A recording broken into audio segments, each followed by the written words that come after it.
Meeting is called to order, 8:30 a.m. Tuesday, May 26th. Let's not turn the calendar back to March. And may I designate you as the official minute taker? Okay. Alberto Manalo is our official minutes taker. Since we're all here, we don't need to go through a Zoom protocol. Check with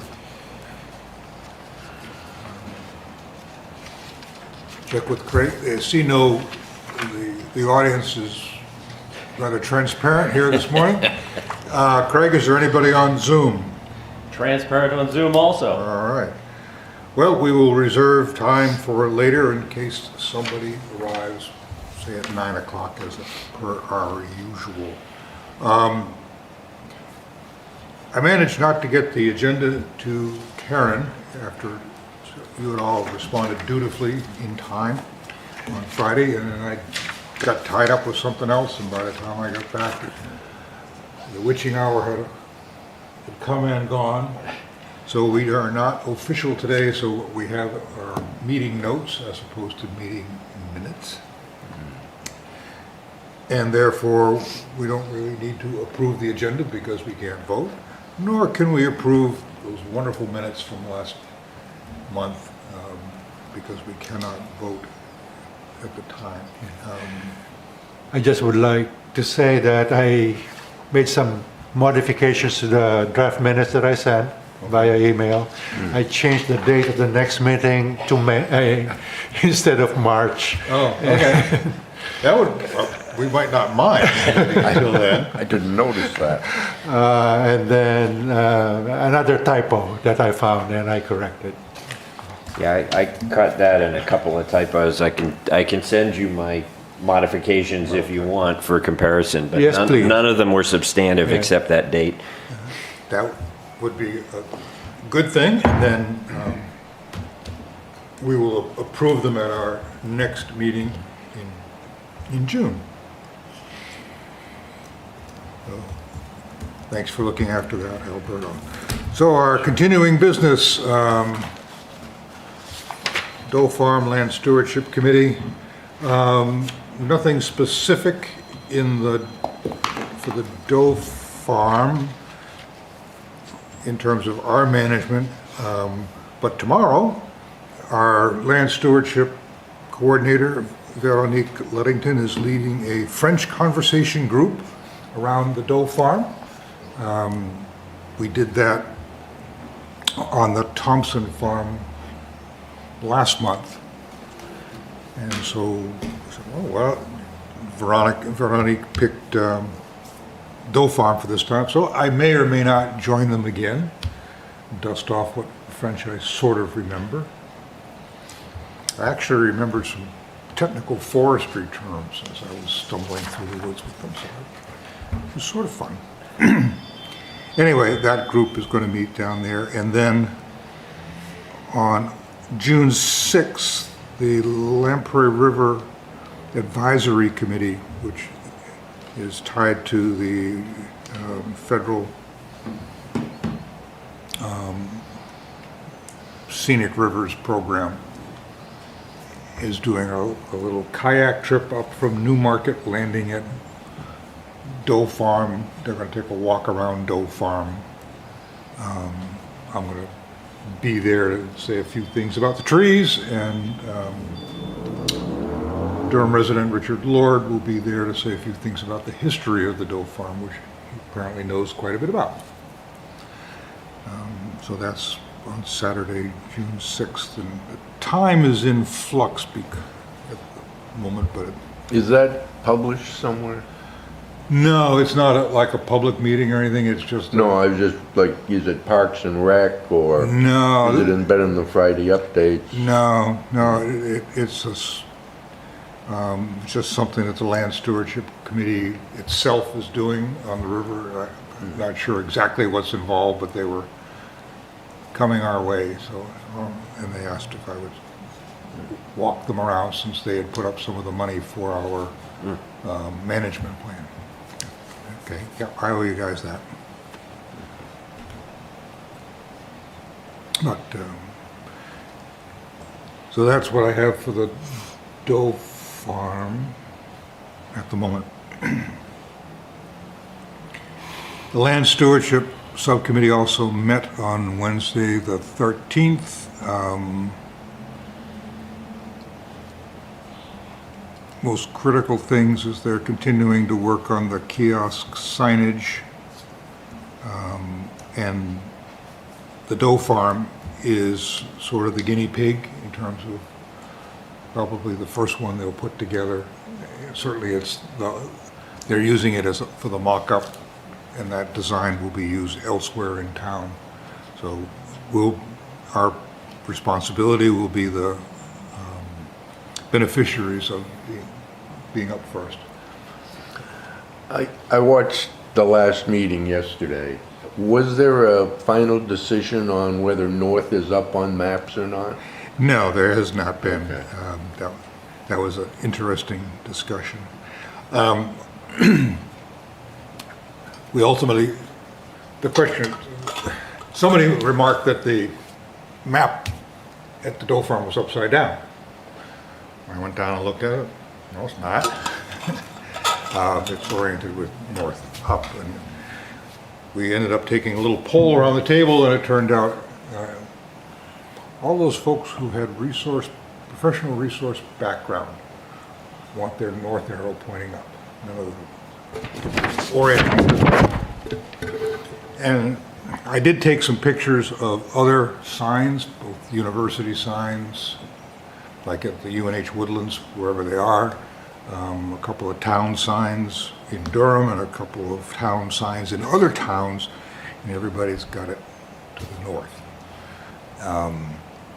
The downside to that is that some people, particularly at the Doe Farm, when you walk in, you're facing south, so the river is that way, but if you look at the map,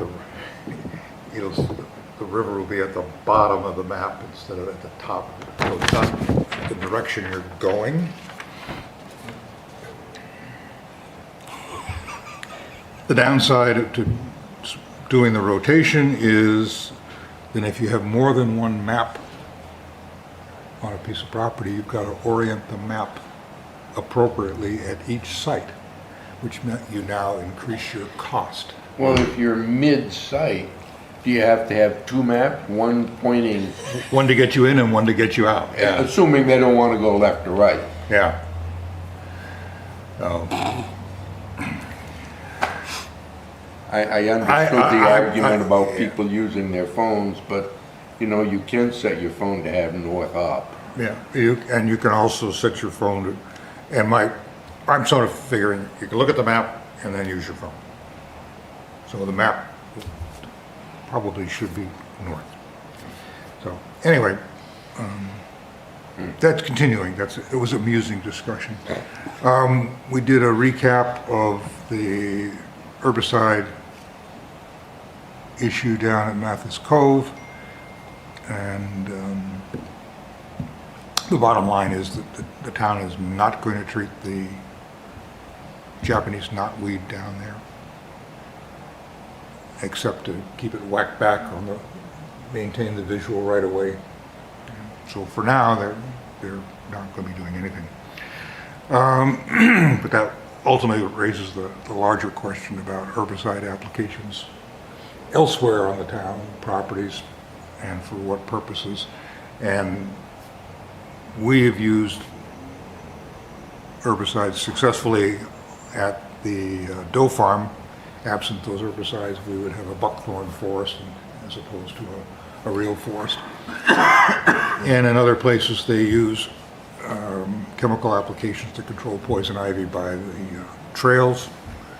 And there may be opportunities in the future where invasive species are not easily managed by other means that may require chemical treatment. So at this point, there's no further discussion scheduled, at least not at the Land Stewardship Committee. And that was about it in terms of stuff that's critical for us. Any questions?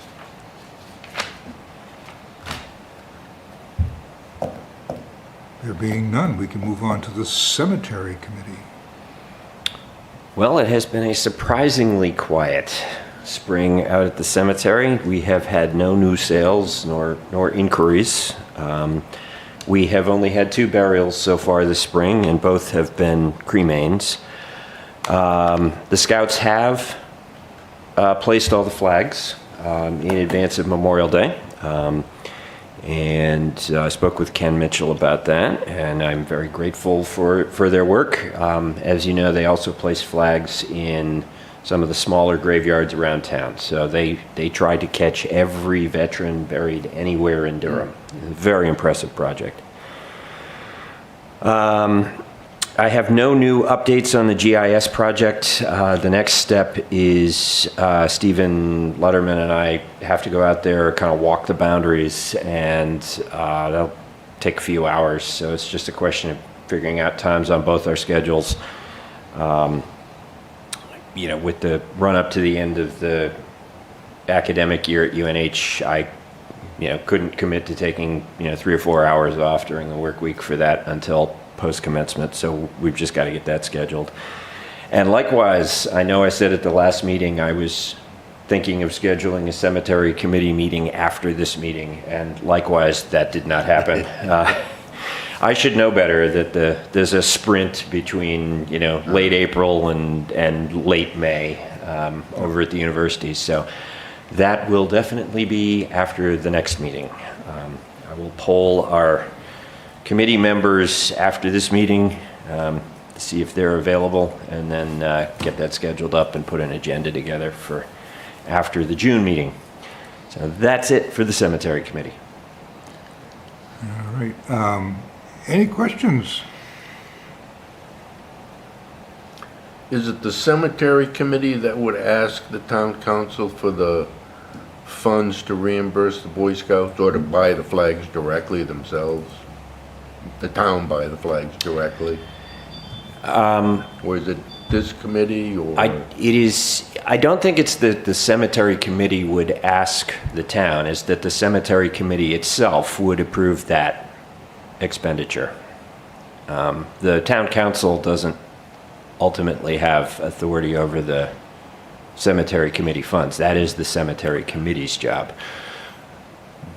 They might have a few more resources than the cemetery committee, and they do like to support veterans and Memorial Day, so they may be willing to deal directly with the Boy Scouts and kind of bypass the cemetery committee. Yeah, something to think about. I mean, you don't get what you don't ask for. Yeah, Right. And how much of an ask would it be? about $400. $400. Yeah. And the cemetery funds are relatively small, so that might not be a bad idea, just bury it in the DPW budget maybe. Or in the I'll look at the Memorial Day MS9s. budget. Or the Memorial Day budget, there's a Yeah. budget for that, isn't there? Yeah. I mean, cemetery, I know they're not looking for new budget items, but No, certainly not. I also don't think they want to put a strain on the Boy Scouts. yeah. Or the Scouts, I guess it is now. Well, just by way of reference, the Cemetery Care Trust has a balance of $281,947.82. How many thousand? 281,000. So $400 is probably not going to put too much of a strain on that. But we'll see what the committee thinks when they meet. There's an interesting question. It's 281,000? Yeah. Where is that invested? It's not in our, is it in our pool? Yes. It is in our pool. Yeah. If I But it's not under the remember right, cemetery they got fund, it's under 8%. capital reserves? It's under capital reserves. sure. Yeah. Yeah. I read the minutes, too, Yeah, the apparently faulty minutes that had typos yeah. and grammatical errors, but they got an 8% return.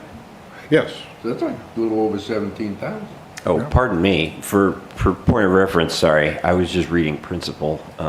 That didn't include the income from last year, so $339,733.80. And that's independent of the cemetery trust funds, which is a relatively small. Right, the cemetery Okay, trust that's what had me confused funds for a second.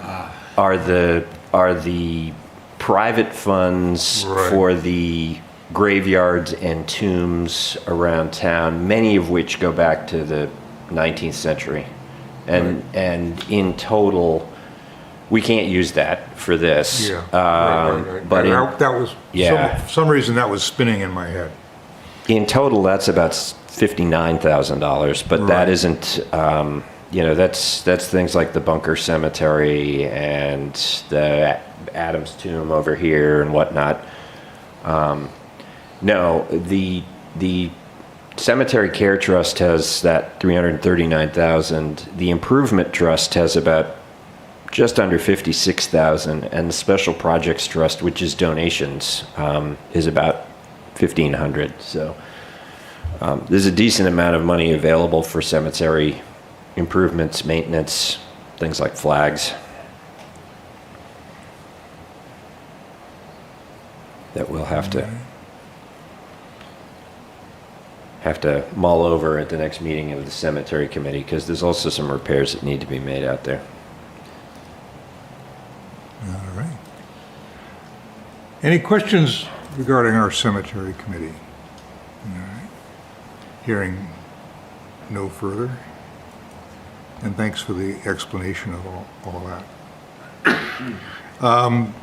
The next item is investment policy, but I think what I want to do is just take a moment to skip forward into the new business area, take care of a couple of small things there, and then spend the bulk of our time on the investment policy this morning, if nobody has an objection. So, under new business, there are no expenditure requests. I checked with Deb this morning, and she hasn't sent anything around either. So, we can sit on our funds for a little while longer. There will be some requests in June, but she didn't have a number for me. Lisa Turgenow sent around the monthly MS9 spreadsheet. Did folks get a chance to open that up and confirm? We can't vote to approve it, but at least we've seen it, and we can get back to it on our next time. Is there anything else that we need to bring forward?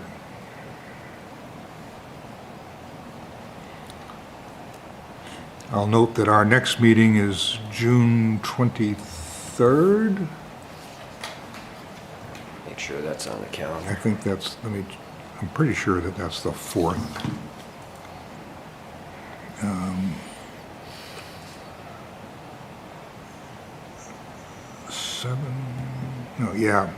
Two, 9, 3. Yep, that's the 4th Tuesday. Lots of Tuesdays in June this year. And I do know I will probably be doing that one by Zoom. So either Tom or Alberto can at least gavel us into opening at that time. And sort of related to balance of the summer meetings, usually we don't have much to do across the summer and bypass one of the months. And so I was going to check with you all about whether you'd like to postpone or not schedule either July or August. At the moment, maybe we don't have an idea, but if we think about it for our next meeting, we can decide whether it would be the July meeting or the August meeting. Okay. I think historically it's been the July meeting. I think so. Anyway, which then means we postpone Cambridge to August. What we've done in the past is we've postponed them to August because they normally come after the quarter. So they would be scheduled to show up in July. So That's the only reason we probably have to make some kind of decision a little earlier about the July meeting, just in case it impacts that. All right. That said, and there are no other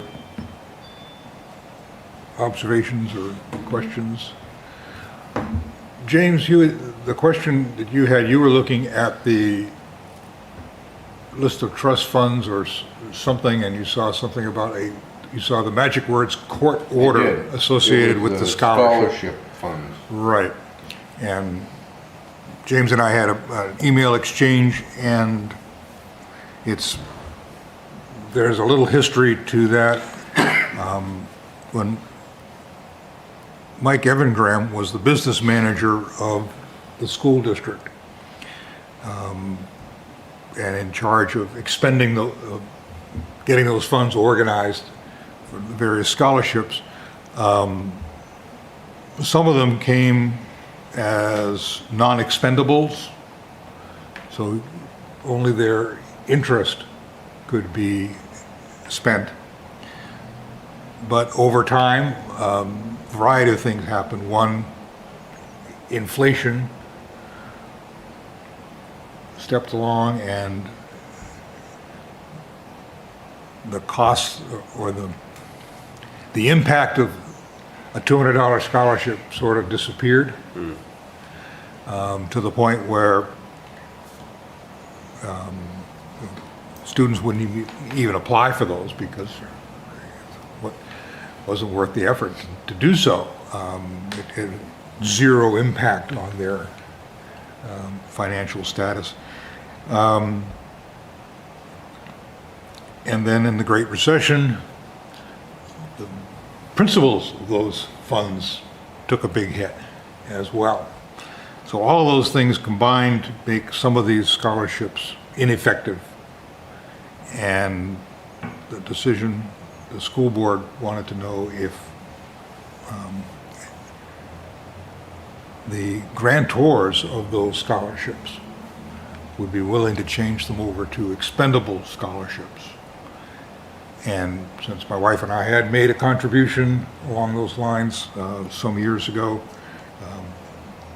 I know how that process worked, and basically you signed off and a judge banged the hammer on the gavel, or the gavel on the bench, and thereby created the court order that converted those from non-expendable to expendable. And in some of those cases, they have finally disappeared. And are no longer in our list. So if you went back 2 or 3 years and pulled up the scholarship list for the, at least 2 or 3 years, and pulled up the scholarship list, you'd see a bunch of other scholarships on there, and then if you look today, they wouldn't be there. And that's because they have run their useful life, 15 to 20 years typically. And I know from my time at the university and dealing with some of the fundraising folks, we tried to make a point. If people want to endow a scholarship, that's fine as long as it's expendable. And if they don't want it to be expendable, it has to be a really big number, because otherwise, over a course of time, it'll happen. We'll be in a position where we can't do anything with it. And also to be very careful about the kinds of restrictions that are put on it. Alberta, you remember George Frick? Yes. And he was a trustee of the trust funds for many, many years, and responsible actually for inspiring me to do this same job. When he passed, a lot of people put some money in a fund at the university, and it finally got to a point where the restrictions on it were so tight it couldn't be spent. And I'm not even sure what the final fate of the fund was. They may have had to go back to, there was a little committee and some family members to try and get that fixed up so somebody could benefit from it. And so those are the kinds of things that people need to be careful of. So that was, I guess, a point of information inspired by James's inquiry. So, all right, investment policy. Outside of some spelling and grammar things, probably there's just a couple of things left to do in terms of policy direction. And one of them has to do with our current phrasing, which reads as follows: within the context and limits of the foregoing statement, the trustees will endeavor to manage the content of the investment portfolio so as to maintain an above-average rating in Morningstar's sustainability rating system.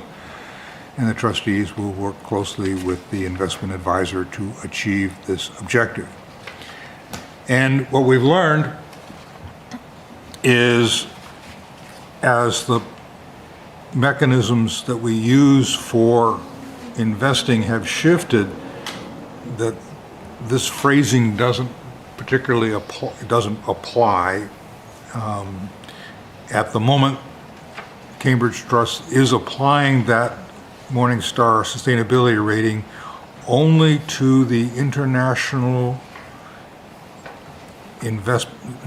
mutual investment funds, and not to the individual equity ones that are listed among the domestic areas, which is the dominant theme. And so based on that, I said, well, let's at least find out what it would be if we went to the Morningstar system on those individual portfolios. And the way that Cambridge Trust does it was explained to us at our last meeting. The three of us were there. Have you all seen the? I tried to listen to it, but it was a little spotty. Alberto did a nice job He did. summarizing it in the minutes, so. Thank you. Indeed. And so I think, and I'll let you all add your perspectives on that as well, Tom and Alberto, in terms of having listened to it. What I gathered from what they were doing is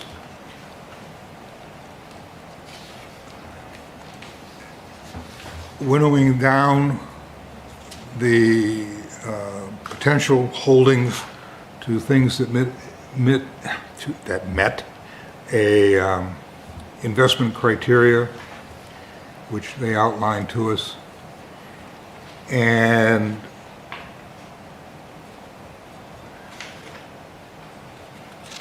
in terms of performance, they generally did a little,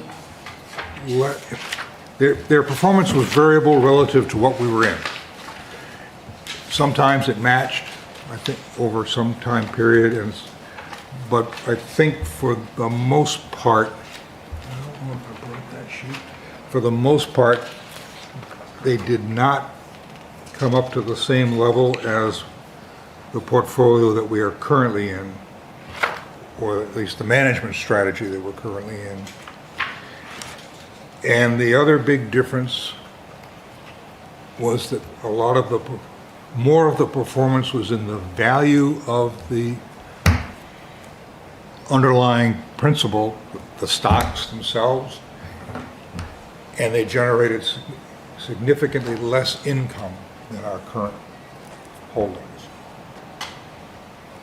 And so that's, Yeah, more growth focus. it was more growth and principal focus versus generating income, which in my mind, for some things might be a problem because we're only allowed to spend the income. And if we need the income, we're not allowed to spend it. Whatever those purposes are for, rely on the income, and if that's the case, then there's going to be less future income in those funds.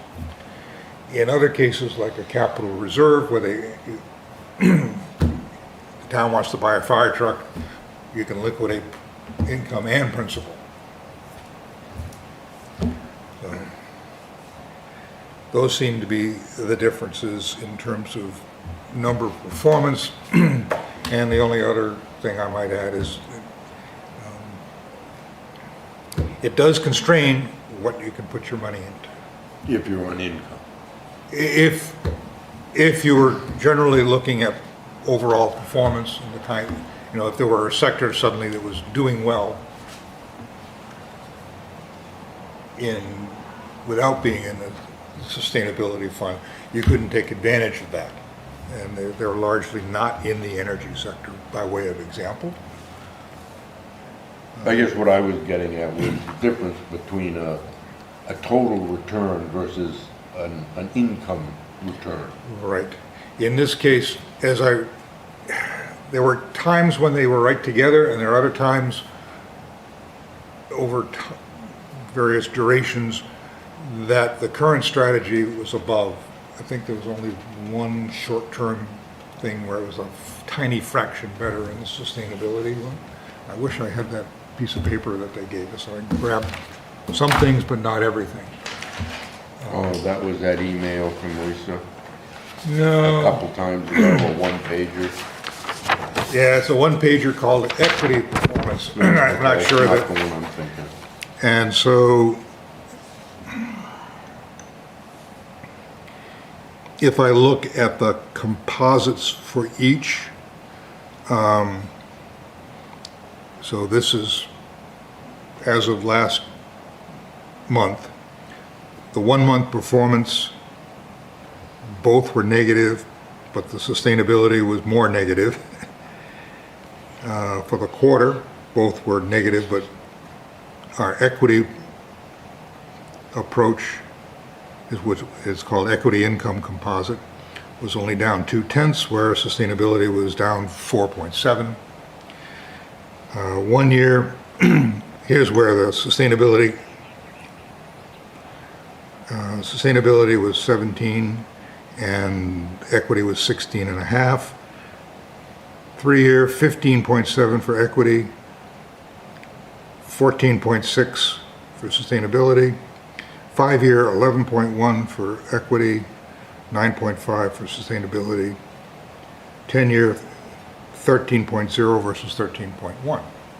So sometimes they come pretty close together, and when they do seem to gap, it looks like the equity income composite, which is what we're in now,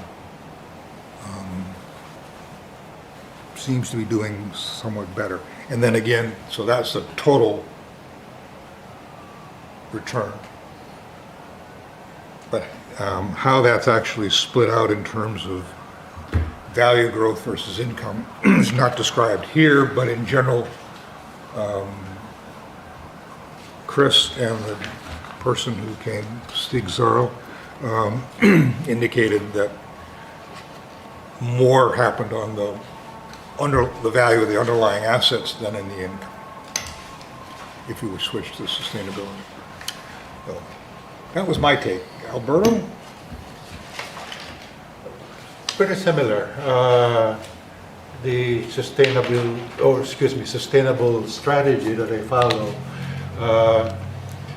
is more heavily invested in tech stocks, they said. So in the last 3 years, the sustainable strategy total return actually surpassed the Yes. equity income total return because of that exposure. Yeah, so the equity composite would seem to be a bit more diversified into other things, a little less tech heavy.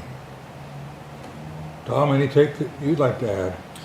No, I appreciate your focus on this, though, because I hadn't really considered the implications of what this might do for funds for which we can only spend income. It strikes me that there is a set of trade-offs here.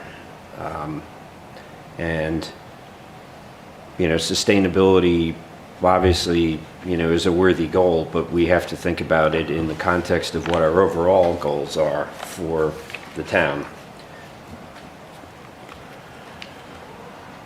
And to some degree, our policy captures that, the opening of that paragraph. All funds in the custody of the trustees or the trust funds will be invested so as to ensure that the purchasing power of the principal is maintained while seeking to provide a level of income sufficient to support the programs intended to be financed under the terms of the respective reserves and trust.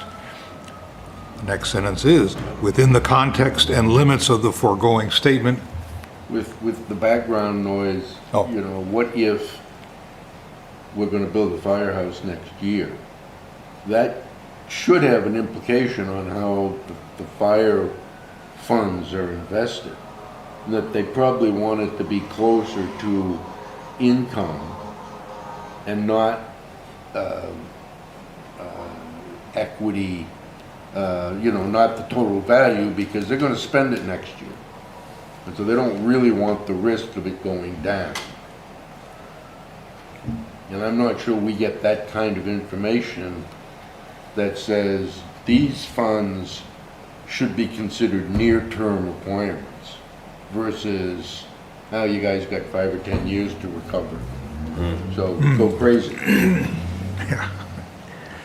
Yeah, so the performance numbers we got did not provide any measure of volatility. We've got no idea of the ups and downs, and whether one is more variable than the other.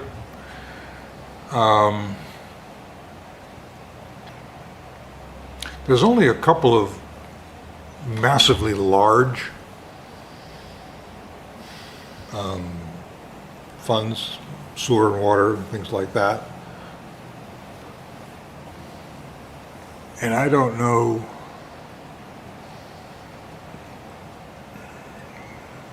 how much difference it makes in the long term. But yeah, Those are also- losing value, losing the value of the principal would probably be a problem, because I mean, but that's what happens when you're invested in the market. Yeah. Things go up, things go down. Yeah, right. We've been in a very long bull market. that we have. And I don't know how well prepared we are for a 2 or 3 year down market. The other challenge with water and sewer is those are only to be used for shared facilities Right, that's between the true. town. And so it's a subset of those systems. So, Well, I think, you know, clearly, to your point, increasing the tilt towards growth equities would put more of the principal at risk. Yeah. Right? That's the trade-off. yeah. And But it would also have, the other side is the growth potential. But I think, you know, what this group has to think about as the town's experts, you know, on this is, you know, when say the town council or other stakeholders come to us and say, this looks like a good idea, I think it's to us to evaluate it over the long haul. And right now, you know, in a long bull market, who cares about downside risk, right? That's easy to say in a bull market, but we might be in a very different place where things to take a sharp drive if the Strait of Hormuz stays closed for a year. And suddenly what seemed like a good idea, you know, looking in the rearview mirror over the last 5 to 10 years may not seem like a good idea if all of a sudden we can't pay for that new fire engine. And I think that's kind of the responsibility of this group, is to try to look over the horizon and be prudent and, you know, explain to the policymakers who, you know, have these ideas what the actual risks are. And, you know, I think ESG sounds wonderful, but it does change our risk profile. And I don't know, you know, It how may much change the appetite return. people would have for that in a bear market. I doubt they'd have much. I think, you know, you need to be prudent, even in the bull market, and so you're not gonna get the great returns. Yeah. You know, you're not going to invest in a SpaceX IPO or an Anthropic IPO. They may be great investments, but I think that's for private investors to deal with. I mean, I think we've tended to have a bit of a value orientation because we are by necessity conservative. And I mean that in the sense of, you know, we want to conserve the town's funds and we pay for it a little bit in growth. Yeah. But we're also in indexed funds that are managed professionally. So we're gonna get some of the Anthropic. There is risk We're gonna in there, get yeah. some of the Yeah. SpaceX. Well, I don't know. You know, they don't invest in guns, they don't invest in tobacco or liquor. Well, You know, yeah, so not the ESG, I'm- yeah.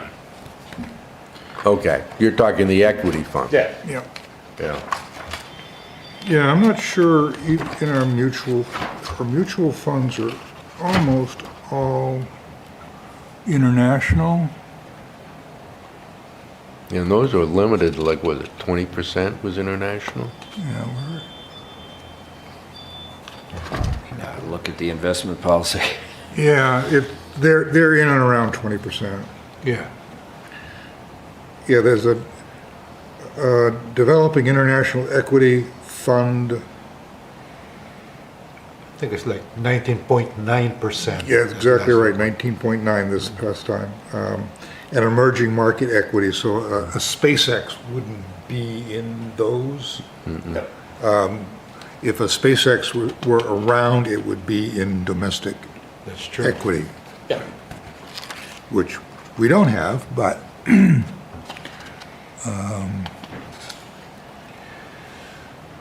something did pass my eye. We do have a Northrop Grumman.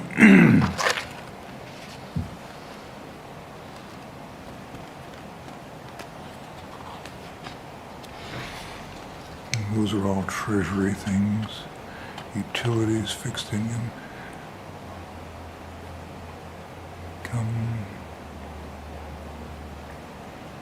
We probably, we probably have somebody in nuclear energy, or always an interesting thing.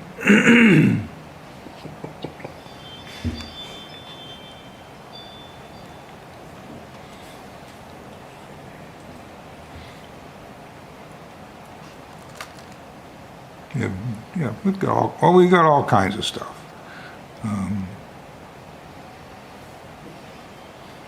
Anyway,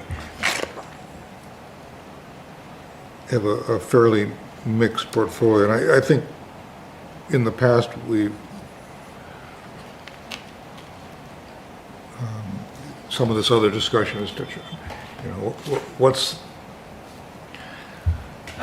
the next cause du jour of what we invest in and not invest in, and how do we keep our eye on the ball of what we're actually responsible for doing. Victor, did you have you haven't had an opportunity? No, I just, you know, Northrop Grumman, they make a really nice refrigerator. So it's a good company to be with, right? I think, you know, you have on the one hand the charge to return as well as possible with the funds that you're investing, while at the same time trying to minimize evil, right? And it's a balancing act. But I also think that's one of the reasons that we have the professional advice that we have from Chris and Lisa. Yeah. Not true. So I guess where I'm trying to head on this is the current sentence talking about an above average rating in Morningstar sustainability is not applicable to what we're actually doing. And so to bring our policy back in line, it seems to me there's a couple of options that we could think about doing. One is, in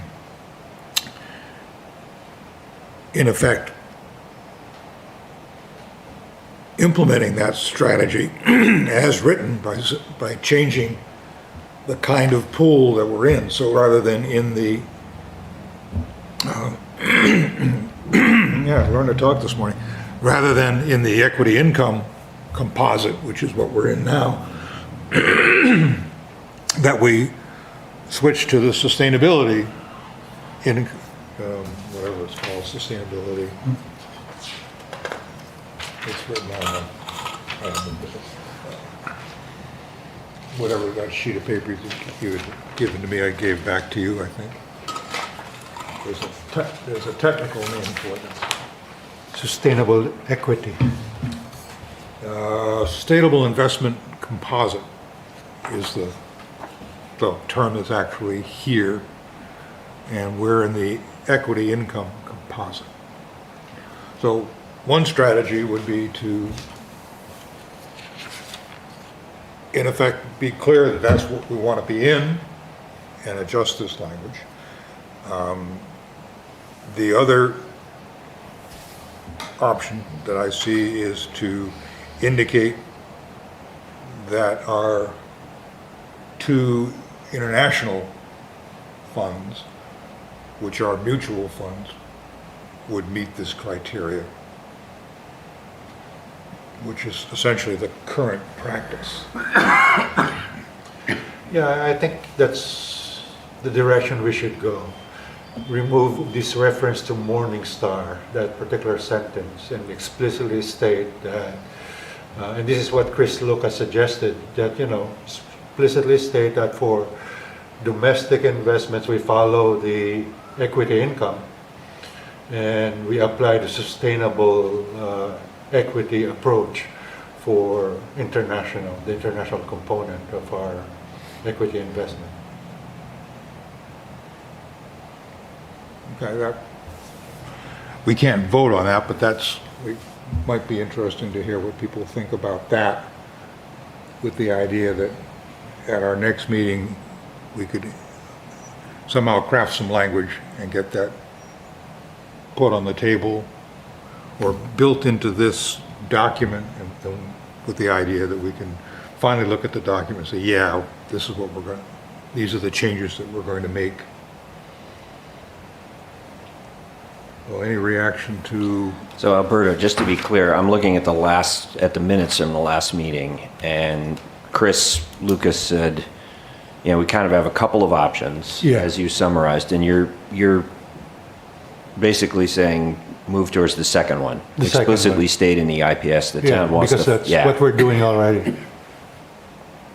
I think that tilts us back more towards value in most of our investing, which, to me lines up with our core charge.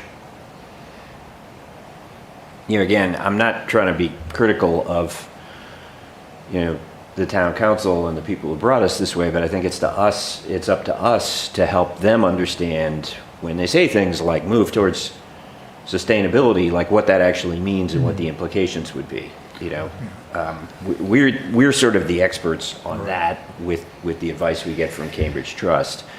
And I think that moves us more towards what the town's overall goals are, which is capital preservation for things like when we need a new fire truck or fire station. I appreciate what Ted said in terms of the comparison of the indexes and the ups and the downs quarterly or however that was. But I haven't seen any kind of a 3, 5, 10-year how ESG compares to equity income strategies. That was what I just read. Yeah, I could scan that and I send it thought around that for was, everybody. okay, I haven't seen that. Yeah, you weren't here last time. Sorry. Because I'm really struck or suffer from the 1990s when quality management and Duran and all those folks were king. And, it took, I don't know how many people had quality consultants in their company, and they were running amok. And then it finally came out that companies that had a quality program, successful quality program, did not have a greater return for shareholders. Motorola had a Six Sigma, which was absolutely fabulous. I don't know who has Motorola phones these days. AT&T did the credit card. They won the Baldrige Award their first year, sold it their second year. So, you know, I'm just concerned some of these things are trendy.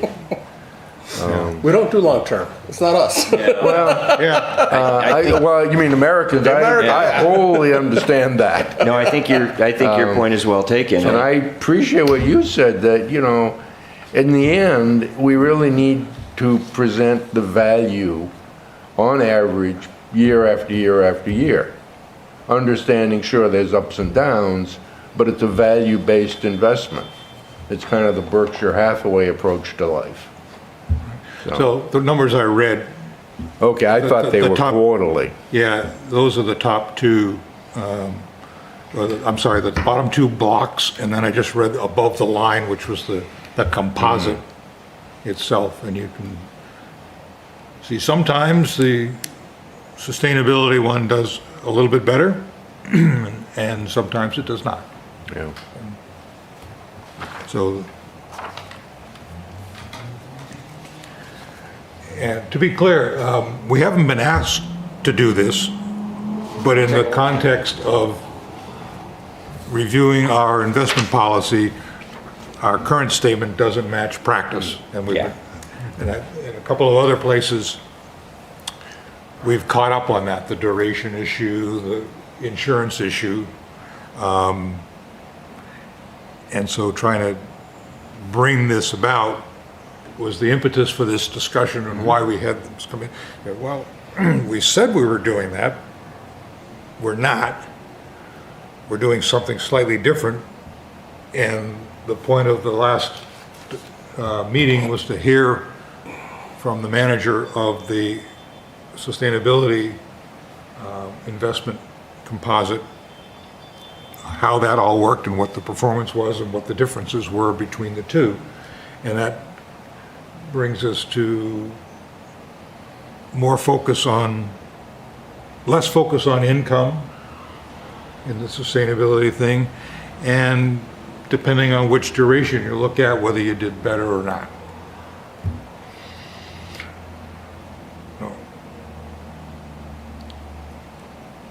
At this point, the second option described in Alberto's minutes is one that's essentially for the equity income piece of this thing, we stick with the equity thing.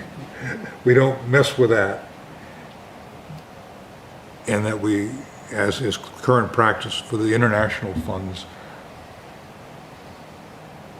have our investment advisors pay attention to the sustainability part.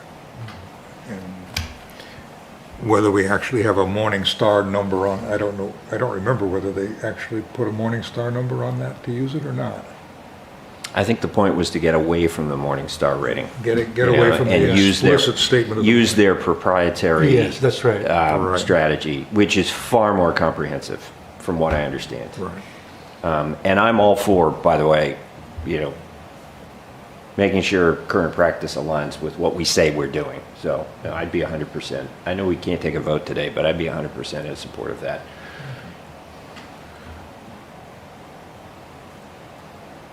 Well, then for our next meeting, then, before we get to it, why don't I try to take Alberto's words and get them into the same kind of language that's in our current investment policy to make sure that it lines up, and then share that around so that we can formally vote that part next time? Would that be a worthy goal? Okay. Works for me. Okay, let me see what else. I had highlighted in my draft update things in yellow. Later on, we talk about, we have in the old version, we have a S&P large cap index, and that needs to be switched around to the NASDAQ broad dividend achievers, which I think we have discussed, but it's just a couple of words to change, there's nothing there.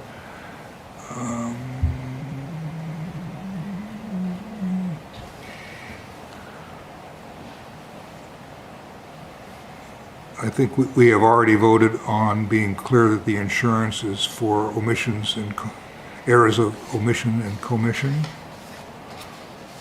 And we've already had a vote relative to the duration issues. And that's all the yellow highlighting I've got in my document. I've got red marks where we spelled out abbreviations for the first time and made clear that NH is supposed to be New Hampshire. Little things like that. Not New Haven?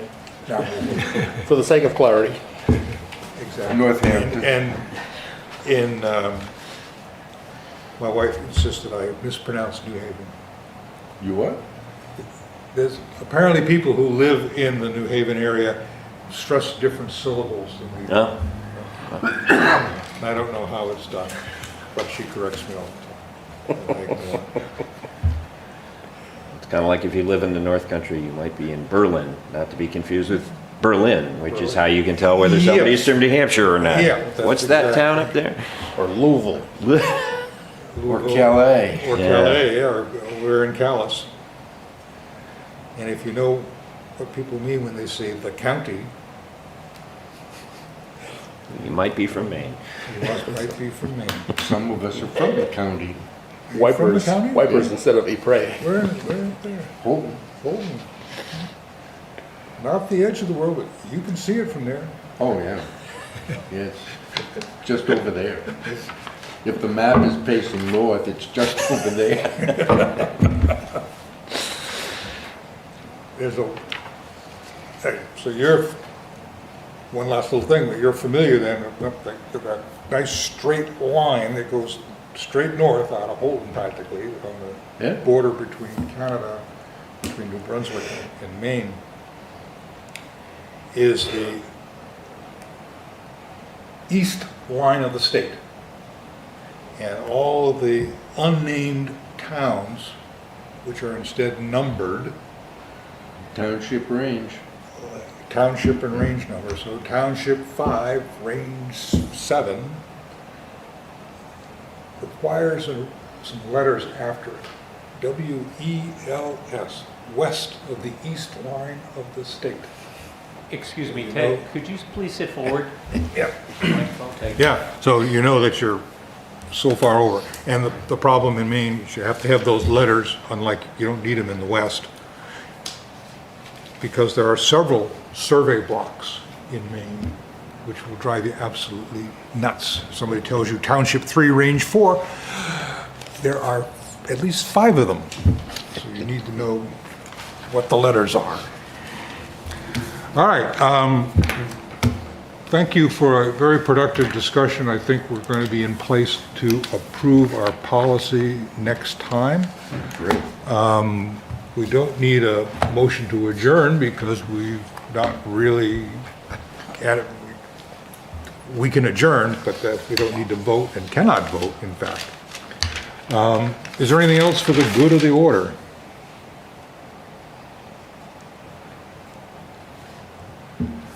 That being the case, this meeting is adjourned.